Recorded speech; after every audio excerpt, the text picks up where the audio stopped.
ಅಪರೂಪಕ್ಕೆ ಮಳೆ ಬೀಳುವಂತ ಪ್ರದೇಶ. ಅಂತಹ ಊರಲ್ಲಿ ಕೆರೆ ತುಂಬಿದ್ರೆ ಹಬ್ಬನೇ ಸರಿ. ಅಪರೂಪಕ್ಕೆ ಎಂಬಂತೆ 3 ವರ್ಷಕ್ಕೊಮ್ಮೆ ಆ ಊರಿನ ಕೆರೆ ಏನೋ ತುಂಬಿತ್ತು. ಆದ್ರೆ ಆ ಗ್ರಾಮದವರು ಆ ಕೆರೆ ನೀರನ್ನೆಲ್ಲ ಒಂದೇ ದಿನದಲ್ಲಿ ಖಾಲಿ ಮಾಡಿಬಿಡಬೇಕು ಅಂತ ಟೊಂಕ ಕಟ್ಟಿ ನಿಂತುಬಿಟ್ರು. ಅದೊಂದು ಮೌಢ್ಯ ಅವರನ್ನ ಕೆರೆ ಖಾಲಿ ಮಾಡೋ ಕೆಲಸಕ್ಕೆ ಕಾರಣವಾಗಿತ್ತು. ನ್ಯೂಸ್ 18 ಕನ್ನಡದ ವರದಿ ಬಳಿಕ ಕೆರೆ ನೀರು ಉಳಿಸೋ ಕೆಲಸ ಆಯಿತು. ನ್ಯೂಸ್ 18 ಕನ್ನಡ ವರದಿ ಇಂಪ್ಯಾಕ್ಟ್ ಇಲ್ಲಿದೆ ನೋಡಿ.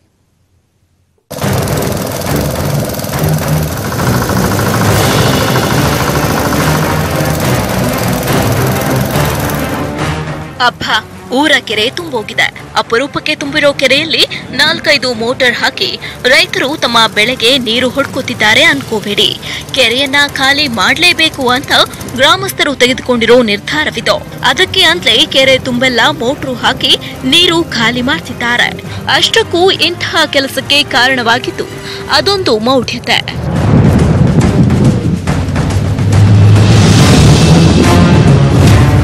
ಕೆರೆಗೆ ಬಿದ್ದು ಆತ್ಮಹತ್ಯೆ ಮಾಡಿಕೊಂಡಿದ್ದ ಮಹಿಳೆ. ಕೆರೆ ನೀರು ಮೈಲಿಗೆಯಾಗಿದೆ ಎಂದು ಖಾಲಿ ಮಾಡೋ ನಿರ್ಧಾರ ನೋಡಿ. ಗದಗದ ಹುಯಿಲಗೋಳದಲ್ಲಿ ಗ್ರಾಮದ ಜನ ಎಂಥ ಆಚರಣೆ ಮಾಡ್ತಿದ್ದಾರೆ ಅನ್ನೋದನ್ನ. ಆಧುನಿಕ ಕಾಲದಲ್ಲೂ ಮೌಢ್ಯತೆಗೆ ಜೋತು ಬಿದ್ದು 3 ವರ್ಷದ ಬಳಿಕ ತುಂಬಿದ್ದ 22 ಎಕರೆಯಲ್ಲಿರುವ ಈ ಕೆರೆ ನೀರನ್ನ ಖಾಲಿ ಮಾಡ್ತಿದ್ದಾರೆ. ಕಳೆದ ವಾರ ವೃದ್ಧೆಯೊಬ್ಬರು ಈ ಕೆರೆಯಲ್ಲಿ ಬಿದ್ದು ಆತ್ಮಹತ್ಯೆ ಮಾಡಿಕೊಂಡಿದ್ರಿಂದ ಕೆರೆ ನೀರು ಮೈಲಿಗೆಯಾಗಿದೆ ಅಂತ ನೀರೆಲ್ಲ ಖಾಲಿ ಮಾಡೋಕೆ ಮುಂದಾಗಿದ್ರು. ಈ ಮೌಢ್ಯತೆ ಬಗ್ಗೆ ನ್ಯೂಸ್ 18 ಕನ್ನಡ ವರದಿ ಪ್ರಸಾರ ಮಾಡಿತ್ತು. ತಕ್ಷಣ ಎಚ್ಚೆತ್ತ ಅಧಿಕಾರಿಗಳು ಭೇಟಿ ನೀಡಿ ಕೆರೆ ನೀರು ಖಾಲಿ ಮಾಡದಂತೆ ಸೂಚಿಸಿದ್ರು. ಈ ಕೆರೆನಲ್ಲಿ ಒಬ್ರು ಆತ್ಮಹತ್ಯೆ ಮಾಡಿಕೊಂಡಿದ್ರು. ಆ ಶವ ದೊರಕಿದೆ ಅಂತ ಹೇಳಿ ಅವತ್ತಿನಿಂದ ಗ್ರಾಮಸ್ಥರು ಈ ಕುಡಿಯೋ ನೀರಿನ ಕೆರೆಯಲ್ಲಿ ನೀರನ್ನ ಕುಡಿಯೋದಕ್ಕೆ ಬಳಸದೆ ಮಾನಸಿಕವಾಗಿ ನೀರು ಕುಡಿಲಿಕ್ಕೆ ಯೋಗ್ಯ ಅಲ್ಲ ಅನ್ನುವಂಥ ತೀರ್ಮಾನಕ್ಕೆ ಬಂದಿದ್ರು. ಆ ಹಿನ್ನೆಲೆಯಲ್ಲಿ ಗ್ರಾಮ ಪಂಚಾಯತಿಯವರು ಒಂದು ಟರವ್ ಮಾಡಿಕೊಂಡು ಆ ಕೆರೆ ನೀರನ್ನ ಹೊರಗೆ ಹಾಕಿದ್ರು. ಹಾಗಾಗಿ ಆ ನೀರು ಕುಡಿಯೋದಕ್ಕೆ ಯೋಗ್ಯ ಇದೆಯೋ ಇಲ್ಲೋ ಅನ್ನೋದನ್ನ ಟೆಸ್ಟ್ ಮಾಡದೆ ನೀರು ಲಿಫ್ಟ್ ಮಾಡಬೇಡ್ರಿ ಅಂತ ಹೇಳಿ ಈಗ ಲಿಫ್ಟ್ ಮಾಡ್ತಕ್ಕಂಥದ್ದನ್ನ ನಿಲ್ಸಿದೀವಿ. ಇವತ್ತಿನ ದಿವಸ ಅದನ್ನ ನೀರನ್ನ ಲ್ಯಾಬ್ ಟೆಸ್ಟಿಗೆ ಕಳಿಸ್ತಾ ಇದೀವಿ. ಕೆರೆ ನೀರು ಕುಡಿಯಲು ಯೋಗ್ಯವೋ ಅಲ್ಲವೋ ಎಂಬುದರ ಬಗ್ಗೆ ತಿಳಿಯಲು ಲ್ಯಾಬ್ಗೆ ಕಳಿಸಿ ವರದಿ ಪಡೆಯುವ ಬಗ್ಗೆ ಗ್ರಾಮಸ್ಥರಿಗೆ ಭರವಸೆ ನೀಡಲಾಯಿತು. ತನ್ನ ನಿರ್ಧಾರ ಕೈಬಿಟ್ಟ ಗ್ರಾಮಸ್ಥರು ನ್ಯೂಸ್ 18 ವರದಿಗೆ ಧನ್ಯವಾದ ತಿಳಿಸಿದ್ರು. ನೀರನ್ನು ಹೊರ ಹಾಕ್ತಾ ಇದ್ರು. ಒಂದು ಹೆಣ್ಮಗಳು ನೀರಿನಲ್ಲಿ ಬಿದ್ದಿದ್ದರಿಂದ ಆ ಒಂದು ವ್ಯವಸ್ಥೆಯನ್ನ ಮಾಧ್ಯಮದವರು ಬಯಲಿಗೆ ತಂದು ಎಲ್ಲ ಅಧಿಕಾರಿಗಳು ನಮ್ಮೂರಿಗೆ ಬರುವ ಹಾಗೆ ಮಾಡಿ ನಮ್ಮೂರು ಗ್ರಾಮದ ಒಂದು ನೀರಿನ ವ್ಯವಸ್ಥೆಯನ್ನ ಸುಧಾರಿಸಲು ಅನುಕೂಲ ಮಾಡಿದ್ದಕ್ಕಾಗಿ ಮಾಧ್ಯಮದವರಿಗೆ ನಮ್ಮೂರು ವತಿಯಿಂದ ತುಂಬ ಧನ್ಯವಾದಗಳನ್ನು ಅರ್ಪಿಸ್ತಾ ಇದ್ದೇವೆ. ಹುಯಿಲಗೋಳ ಗ್ರಾಮದ ಕೆಲವರ ಮೌಢ್ಯತೆಯಿಂದ ಇಡೀ ಗ್ರಾಮ ಜಲಕ್ಷಾಮ ಎದುರಿಸಬೇಕಾದ ಪರಿಸ್ಥಿತಿ ನಿರ್ಮಾಣವಾಗಿತ್ತು. ಇದೀಗ ನ್ಯೂಸ್ 18 ವರದಿಯಿಂದ ಕೆರೆ ಈಗ ತನ್ನ ಅಸ್ತಿತ್ವ ಉಳಿಸಿಕೊಂಡಿದೆ. ಸಂತೋಷ್ ಕೊಣ್ಣೂರ, ನ್ಯೂಸ್ 18 ಕನ್ನಡ, ಗದಗ. ನೋಡಿದ್ರಲ್ಲ ಮೌಢ್ಯತೆ ಅನ್ನೋದು ಏನೆಲ್ಲ ಮಾಡಿಸುತ್ತೆ ಅಂತ. ಮುಂದಿನ ಸ್ಟೋರಿಯನ್ನ ಈ ಹಣಕಾಸಿನ ವ್ಯವಹಾರ ಮಾಡೋರೆಲ್ಲ ತಪ್ಪದೆ ನೋಡಬೇಕು. ಇಡೀ ಬೆಂಗಳೂರನ್ನೇ ಬೆಚ್ಚಿ ಬೀಳಿಸಿದ್ದ 2 ಉದ್ಯಮಿಗಳ ಕಿಡ್ನಾಪ್ ಪ್ರಕರಣವನ್ನ ಪೊಲೀಸರು ಕೊನೆಗೂ ಬೇಯಿಸಿದ್ದಾರೆ. ಉದ್ಯಮಿಗಳ ಬಳಿ ಸಾಲ ತಗೊಂಡವನೇ ದುಡ್ಡು ವಾಪಸ್ ಕೊಡಬೇಕಲ್ಲ ಅನ್ನೋ ಕಾರಣಕ್ಕೆ ಇಬ್ಬರನ್ನು ಕೂಡ ಕೊಂದು ಬಿಟ್ಟಿದ್ದಾನೆ. ಹೇಗೆ ಅಂತ ಕೇಳ್ತಾ ಇದ್ದೀರಾ? ಇಲ್ಲಿ ನೋಡಿ. ಜೂನ್ 27ಕ್ಕೆ ಬೆಚ್ಚಿ ಬಿದ್ದಿತ್ತು ಸಿಲಿಕಾನ್ ಸಿಟಿ ಬೆಂಗಳೂರು. ದುಡ್ಡು ತಗೊಂಡ್ಬರ್ತೀನಿ ಅಂದವರು ಬರಲೇ ಇಲ್ಲ. ಜೂನ್ 27ಕ್ಕೆ ಇಡೀ ಬೆಂಗಳೂರೇ ಬೆಚ್ಚಿ ಬಿದ್ದಿತ್ತು. ಉದ್ಯಮಿಗಳು, ಬಿಲ್ಡರ್ಸ್ ಒಂಟಿಯಾಗಿ ಓಡಾಡೋಕೆ ಭಯ ಪಡುವಂತಾಗಿತ್ತು. ಯಾಕಂದ್ರೆ ಅಂದು RR ನಗರದ 2 ಉದ್ಯಮಿಗಳು ನಿಗೂಢವಾಗಿ ನಾಪತ್ತೆಯಾಗಿದ್ರು. ಮನೆಯಿಂದ ದುಡ್ಡು ಇಸ್ಕೊಂಡ್ ಬರ್ತೀನಿ ಅಂತ ಹೊರ ಹೋಗಿದ್ದ ಪ್ರಸಾದ್ ಬಾಬು ಹಾಗೂ ಬಾಲಾಜಿ ವಾಪಸ್ ಬರಲೇ ಇಲ್ಲ. ಕುಟುಂಬಸ್ಥರು ಆತಂಕದಿಂದ ಮಾರನೇ ದಿನ ಪೊಲೀಸ್ ಠಾಣೆಗೆ ದೂರು ಕೊಟ್ಟರು. ಪ್ರಕರಣವನ್ನ ಮೊದಲು ಸೀರಿಯಸ್ ಆಗಿ ತೆಗೆದುಕೊಳ್ಳದ ಪೊಲೀಸರು ಉದ್ಯಮಿಗಳನ್ನ ಹುಡುಕಲು ಮುಂದಾಗಲಿಲ್ಲ. ಆದರೆ ವಾರ ಕಳೆದ್ರೂ 2 ಪತ್ತೆಯಾಗದಿದ್ದಾಗ ವಿಶೇಷ ತಂಡ ರಚಿಸಿ ಕಾರ್ಯಾಚರಣೆಗೆ ಇಳಿದಾಗ ಅಸಲಿ ಸತ್ಯ ಬಯಲಾಗಿದೆ. ಪ್ರಸಾದ್ ಬಾಬು ಹಾಗೂ ಬಾಲಾಜಿ ಬಳಿ ಹಣ ತೆಗೆದುಕೊಂಡಿದ್ದ ತೇಜಸ್ ದುಡ್ಡು ವಾಪಸ್ ಕೊಡಲಾಗದೆ 2ರನ್ನೂ ಕೊಲೆ ಮಾಡಿದ್ದಾನೆ. ಚೆಕ್ ಕೊಡೋದಾಗಿ ಆಫೀಸ್ಗೆ ಕರೆಸಿಕೊಂಡಿದ್ದ ತೇಜಸ್ 60 ಲಕ್ಷ ಹಣ ತೆಗೆದುಕೊಂಡು ಹೋಗಲು ಬಂದಿದ್ದ ಉದ್ಯಮಿಗಳು. ಈ ಹಿಂದೆ ಪ್ರಸಾದ್ ಬಾಬು ಮತ್ತು ತೇಜಸ್ ಒಂದು ವ್ಯವಹಾರಕ್ಕೆ ಕೈ ಹಾಕಿದ್ರು. ಒಂದು ಜಮೀನಿನ ಸೇಲ್ ಅಗ್ರಿಮೆಂಟ್ ಮಾಡಿಕೊಂಡಿದ್ದ ತೇಜಸ್ 60 ಲಕ್ಷ ಹಣವನ್ನ ಪ್ರಸಾದ್ ಬಾಬುಗೆ ಕೊಡಬೇಕಿತ್ತು. ಇದೇ ವಿಚಾರಕ್ಕೆ ಹಲವಾರು ಬಾರಿ ಇವರಿಬ್ಬರ ಜೊತೆ ಮಾತಿಗೆ ಮಾತು ಬಂದಿತ್ತು. ಹೇಗಾದ್ರೂ ಮಾಡಿ ಬಾಲಾಜಿ ಹಾಗೂ ಪ್ರಸಾದ್ ಬಾಬು ಕೈಯಿಂದ ತಪ್ಪಿಸಿಕೊಳ್ಳಬೇಕು ಅನ್ನುವ ಐಡಿಯಾ ಮಾಡಿದ್ದ. ಚೆಕ್ ಕೊಡ್ತೀನಿ ಬನ್ನಿ ಅಂತ ಇಬ್ಬರನ್ನು ಆಫೀಸ್ಗೆ ಕರೆಸಿ ಅಲ್ಲಿ ತಾನೇ ಸುಪಾರಿ ಕೊಟ್ಟಿದ್ದ. ಪ್ರತ್ಯೇಕ ಗ್ಯಾಂಗ್ಗಳಿಂದ ಇಬ್ಬರನ್ನೂ ಕಿಡ್ನಾಪ್ ಮಾಡಿಸಿದ್ದ. ಬಳಿಕ ಅವಲಹಳ್ಳಿ ಬಳಿಯ ಸಿಮೆಂಟ್ ಗೋಡೌನ್ನಲ್ಲಿ ಇಬ್ಬರನ್ನೂ ಕರ್ಕೊಂಡು ಹೋಗಿ ಉಸಿರುಗಟ್ಟಿಸಿ ಕೊಲೆ ಮಾಡಿದ್ದ. ಬಳಿಕ ತೇಜಸ್ ಅಂಡ್ ಗ್ಯಾಂಗ್ ಮೃತದೇಹಗಳನ್ನ ಕನಕಪುರದ ಹಾರೋಹಳ್ಳಿಯ ತನ್ನ ಫಾರ್ಮ್ ಹೌಸ್ ಅಲ್ಲಿ ಜೆಸಿಬಿ ಬಳಸಿ ಹೂತು ಹಾಕಿ ಎಸ್ಕೇಪ್ ಆಗಿದ್ರು. ಏನೂ ಇಲ್ಲ, ಬರ್ತೀನಿ, ಅಲ್ಲೆಲ್ಲ ಹೋಗ್ಬಿಟ್ಟು ಕೆಲಸ ಇದೆ, ಬರ್ತೀನಿ ಅಂತ ಹೇಳ್ಬಿಟ್ಟು ಹೋದ್ರು. ಇವರು ತುಂಬಾ ವ್ಯವಹಾರಗಳಂತೂ ಮಾಡ್ತಾ ಇದ್ರು. ಅವ್ರಿಗೆ ಸೈಟ್, ನಾವು ಬಿಲ್ಡರ್ಸ್ ಅಲ್ವಾಗಾಗಿ ಇದೆಲ್ಲ ಮಾಡ್ತಿದ್ರು. ಮತ್ತೆ ಬೇರೆಯವ್ರಿಗೆ ಯಾರಿಗಾರ ಸೈಟ್ ಬೇಕಿದ್ರೆ ತೋರ್ಸೋದು ಇದೆಲ್ಲ ಮಾಡ್ತಾ ಇದ್ರು. ದಿನ ಒನ್ ಹಾಫ್ ಡೇ ಎಲ್ಲರೂ ಹೊರಗಡೆ ಹೋಗ್ಬೇಕಂದ್ರೆ ಎಲ್ಲ ತಿಳಿಸ್ಬಿಟ್ಟೆ ಹೋಗ್ತಾ ಇದ್ರು, ಹಿಂಗ್ ಹೋಗ್ತಾ ಇದ್ದೀನಿ ಅಂತ. ಜಯನಗರ ಎಸಿಪಿ ನೇತೃತ್ವದಲ್ಲಿ 3 ಕೊಲೆ ಆರೋಪಿಗಳ ಬಂಧನವಾಗಿದ್ದು, ತೇಜಸ್, ಮಣಿ ಹಾಗೂ ಅನಿಲ್ನನ್ನ ಗಿರಿನಗರ ಪೊಲೀಸರು ವಶಕ್ಕೆ ಪಡೆದು 56ನೇ ಎಸಿಎಂಎಂ ಕೋರ್ಟ್ಗೆ ಹಾಜರುಪಡಿಸಿದ್ದಾರೆ.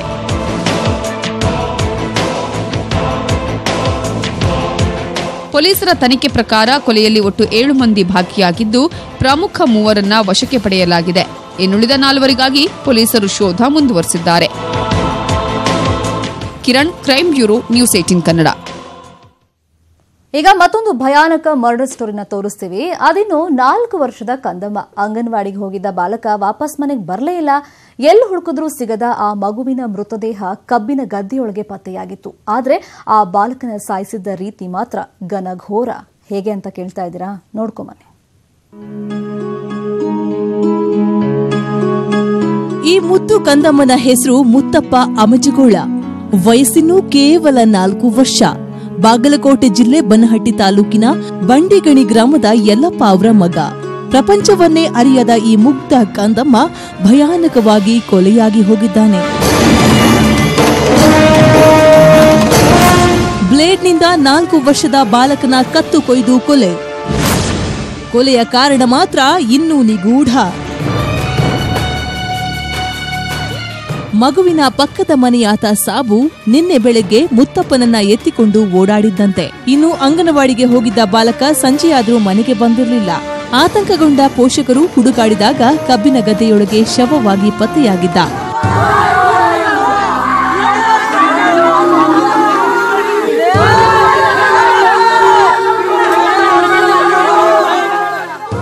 ಮಗುವನ್ನ ಅದೆಷ್ಟು ಕ್ರೂರವಾಗಿ ಹತ್ಯೆ ಮಾಡಲಾಗಿದೆ ಅಂದ್ರೆ ಮಗುವಿನ ಕತ್ತು ಹಾಗೂ ಮರ್ಮಾಂಗವನ್ನ ಬ್ಲೇಡ್ನಿಂದ ಕತ್ತರಿಸಿ ಬರ್ಬರವಾಗಿ ಕೊಲೆ ಮಾಡಲಾಗಿತ್ತು.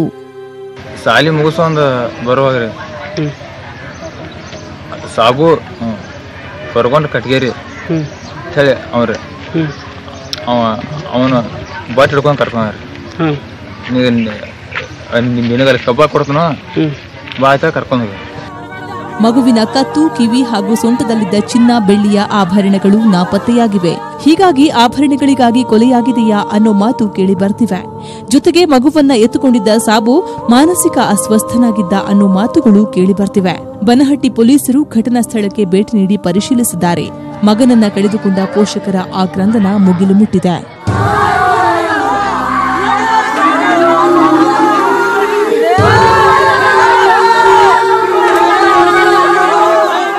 ರಾಜಪ್ಪ ಬನ್ನಿದಿನಿ, ನ್ಯೂಸ್ 18 ಕನ್ನಡ, ಬಾಗಲಕೋಟೆ. ಪಾಪ ಮಗು ಅನ್ಸ್ಬಿಡುತ್ತೆ. ಮುಂದಿನ ಸ್ಟೋರಿ ನೋಡೋಣ. ವರದಕ್ಷಿಣೆ ಕಿರುಕುಳಕ್ಕೆ ತಾಯಿ ಹಾಗೇನೆ ಮಗು ಬೆಂಕಿ ಹಚ್ಚಿಕೊಂಡು ಆತ್ಮಹತ್ಯೆ ಮಾಡಿಕೊಂಡಂತ ದಾರುಣ ಘಟನೆ ಮೈಸೂರಲ್ಲಿ ನಡೆದಿದೆ. ಮಹದೇವಪುರದ ತಾಯಿ ಗೌರಮ್ಮ ಹಾಗೇನೆ 2 ವರ್ಷದ ನಿಯಾಲ್ ವರದಕ್ಷಿಣೆ ದಾಹಕ್ಕೆ ಬಲಿಯಾದಂತ ದುರ್ದೈವಿಗಳು. ಮೃತ ಗೌರಮ್ಮ 3 ವರ್ಷದ ಹಿಂದೆ ಲೋಹಿತ್ ಅನ್ನೋರನ್ನ ಮದುವೆಯಾಗಿದ್ರು. ಮದುವೆ ವೇಳೆ ಲೋಹಿತ್ಗೆ ಸಾಕಷ್ಟು ವರದಕ್ಷಿಣೆ ಕೂಡ ಕೊಟ್ಟಿದ್ರು. ಆದರೆ ಮತ್ತೆ ಹಣಕ್ಕಾಗಿ ಪೀಡಿಸ್ತಾ ಇದ್ದ ಲೋಹಿತ್ ಹಾಗೂ ಕುಟುಂಬಸ್ಥರು ಆಕೆಗೆ ಚಿತ್ರಹಿಂಸೆ ಕೊಟ್ಟಿದ್ದಾರೆ. ಗಂಡನ ಮನೆಯವರ ಕಿರುಕುಳ ತಾಳಲಾರದೆ ಆಕೆ 1.5 ವರ್ಷದ ಮಗುವನ್ನ ತನ್ನ ಮಡಿಲಲ್ಲೇ ಇಟ್ಕೊಂಡು ಬೆಂಕಿ ಹಚ್ಚಿಕೊಂಡು ಸಾವನ್ನಪ್ಪಿದ್ದಾರೆ. ಆದರೆ ಗೌರಮ್ಮ ಕುಟುಂಬಸ್ಥರು ಇದು ಆತ್ಮಹತ್ಯೆ ಅಲ್ಲ, ಕೊಲೆ ಅಂತ ಆರೋಪವನ್ನ ಮಾಡ್ತಾ ಇದ್ದಾರೆ. ಈ ಸಂಬಂಧ ಮೈಸೂರಿನ ವಿದ್ಯಾರಣ್ಯಪುರಂ ಪೊಲೀಸ್ ಠಾಣೆಯಲ್ಲಿ ದೂರು ಕೂಡ ದಾಖಲಾಗಿದೆ.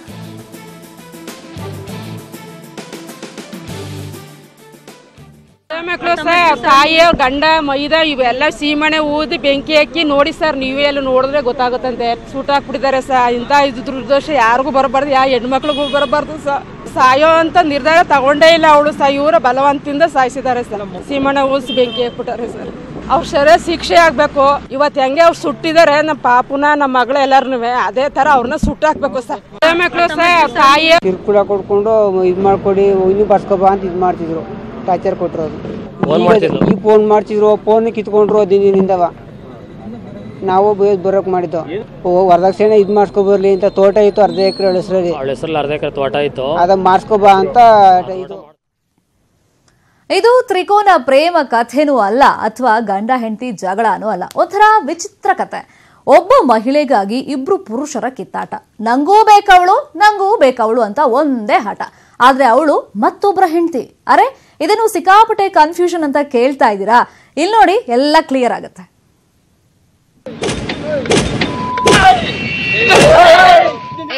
ಏನು ಬೇಕಾ? ಇನ್ನೊಂದ್ ಬೇಕಾ? ತಗೋ ತಿನ್ನು ನನ್ ಮಗನೇ. ಹೊಟ್ಟೆಗೊಂದು ತಲೆಗೊಂದು ಸಿಕ್ಕ ಕಡೆಗೆಲ್ಲ ಅವನಿಗೊಂದು ಇವನಿಗೊಂದು ಒಬ್ರಿಗೊಬ್ರು ಸೋಲ್ತಾನೆ ಇಲ್ಲ ರೀ. ನೋಡುದ್ರಲ್ಲ ಇಬ್ರು ಹೆಂಗ್ ಹೊಡ್ದಾಡ್ತಾವ್ರೆ ಅಂತ. ಇವ್ರು ಈ ರೀತಿ ಕಿತ್ತಾಡ್ತಿರೋದು ಒಂದು ಹೆಣ್ಣಿಗಾಗಿ. ಇವಳು ನನ್ ಹೆಂಡತಿ, ಇವಳು ನನ್ ಹೆಂಡತಿ, ನನ್ನವಳು ಇವಳು ನನ್ನವಳು ಅಂತ ಒಂದು ಹೆಣ್ಣಿಗಾಗಿ ಕಿತ್ತಾಡ್ತಾ ಇದ್ದಾರೆ. ಈ ಕಿತ್ತಾಟಕ್ಕೆ ಸಾಕ್ಷಿಯಾಗಿದ್ದು ನೆಲಮಂಗಲ ಬಳಿಯ ಬಾವಿಕೆರೆ ಕ್ರಾಸ್ ಬಳಿ.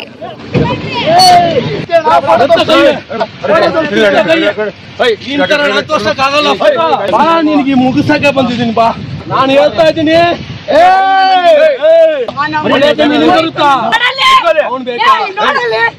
ನೋಡಿದ್ರಲ್ಲ ಒಂದೇ ಹೆಣ್ಣಿಗಾಗಿ ಹೇಗೆ ಕಿತ್ತಾಡಿದ್ರು ಅಂತ. ಇವರ ಕಥೆಯನ್ನ ಈಗ ವಿವರಿಸ್ತೀವಿ ಕೇಳಿ. ಈತ ಮೂರ್ತಿ, ಬೆಂಗಳೂರಿನ ಚಿಕ್ಕಬಿದರುಕಲ್ಲು ನಿವಾಸಿ.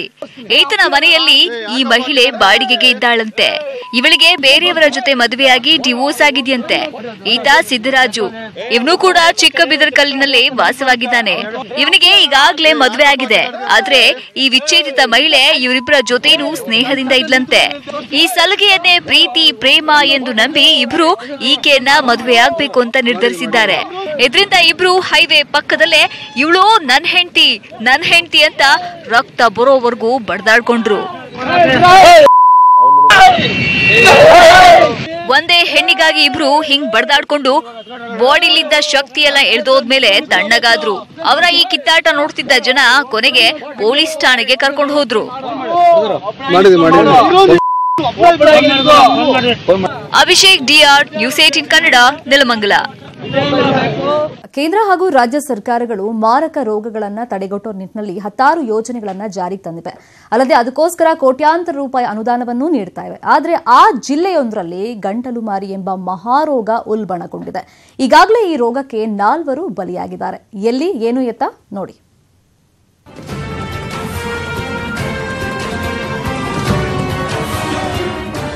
ಆಧುನಿಕತೆ ಬೆಳೆದಂತೆಲ್ಲ ಮಾರಕ ರೋಗಗಳನ್ನ ಲಸಿಕೆ ಹಾಕುವ ಮೂಲಕ ರೋಗ ನಿಯಂತ್ರಣಕ್ಕೆ ತರಲಾಗ್ತಾ ಇದೆ.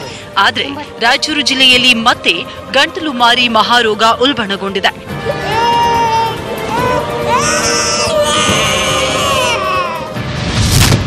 ಗಂಟಲು ಮಾರಿಗೆ 4 ಮಕ್ಕಳು ಬಲಿ.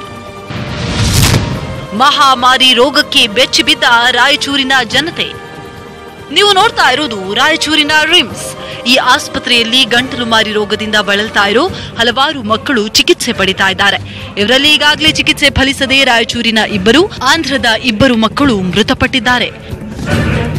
ಗಂಟಲು ಮಾರಿ ರೋಗ ಇತ್ತೀಚೆಗೆ ಕಂಡಿರಲಿಲ್ಲ, ಈಗ ಮತ್ತೆ ಕಾಣಿಸಿಕೊಂಡಿದೆ.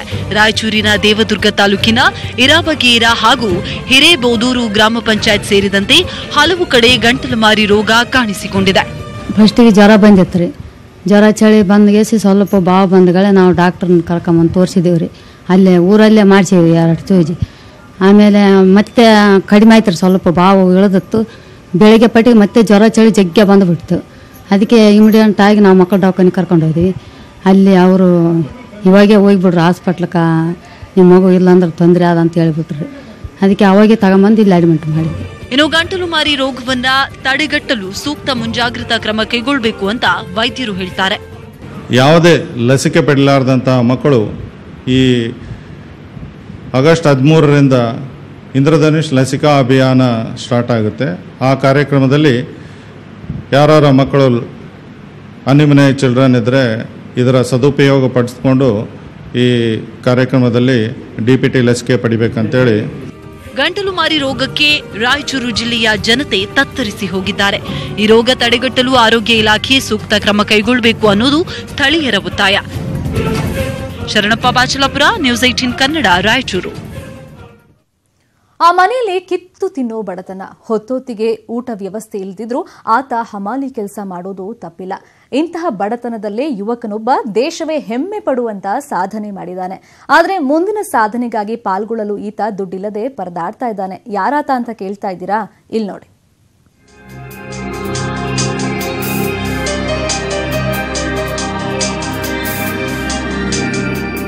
ಹೀಗೆ ಟಾಟಾ ಎಸಿ ವಾಹನದಲ್ಲಿ ಡ್ರೈವರ್ ಆಗಿ ಕೆಲಸ ಮಾಡ್ತಿರೋ ಇವರ ಹೆಸರು ವಲಿ ಭಾಷಾ. ಡ್ರೈವರ್ ವೃತ್ತಿಯೊಂದಿಗೆ ಹಮಾಲಿ ಕೆಲಸ ಮಾಡೋ ಈತ ಅನಕ್ಷರಸ್ಥ. ಮನೆಯಲ್ಲಿ ಕಡು ಬಡತನವಿದ್ದ ಕಾರಣ ಶಾಲೆಯ ಮೆಟ್ಟಿಲನ್ನೇ ಏರಿಲ್ಲ. ಇಂತಹ ಪರಿಸ್ಥಿತಿಯಲ್ಲೂ ಇವರು ದೇಶ ಮೆಚ್ಚುವಂತಹ ಸಾಧನೆ ಮಾಡಿದ್ದಾರೆ.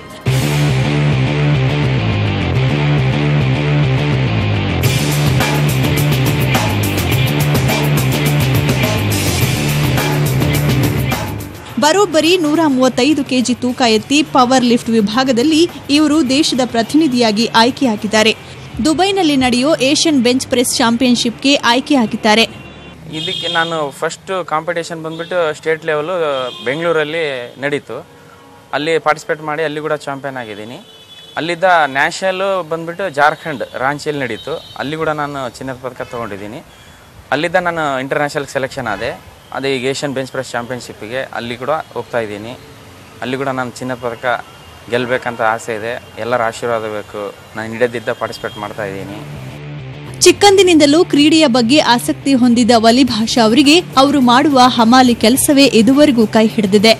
ಮಂಡಿಯಲ್ಲಿ ಮೂಟೆ ಹೊರತಿದ್ದ ಇವರು ಜಿಮ್ ಒಂದರಲ್ಲಿ ಪವರ್ ಲಿಫ್ಟಿಂಗ್ ಟ್ರೈನಿಂಗ್ ಮಾಡಿ ಈಗ ರಾಷ್ಟ್ರದ ಗಮನ ಸೆಳೆಯುತ್ತಿದ್ದಾರೆ. ಸೆಪ್ಟೆಂಬರ್ 18ರಿಂದ ದುಬೈನಲ್ಲಿ ನಡೆಯೋ 66 ಕೆಜಿ ತೂಕದ ಪವರ್ ಲಿಫ್ಟ್ ಸ್ಪರ್ಧೆಯಲ್ಲಿ ಪಾಲ್ಗೊಳ್ತಿದ್ದಾರೆ. ಆದರೆ ಇವರ ಆಸೆ ಕೈಗೂಡಲು ಆರ್ಥಿಕ ಸಂಕಷ್ಟ ಎದುರಾಗಿದೆ.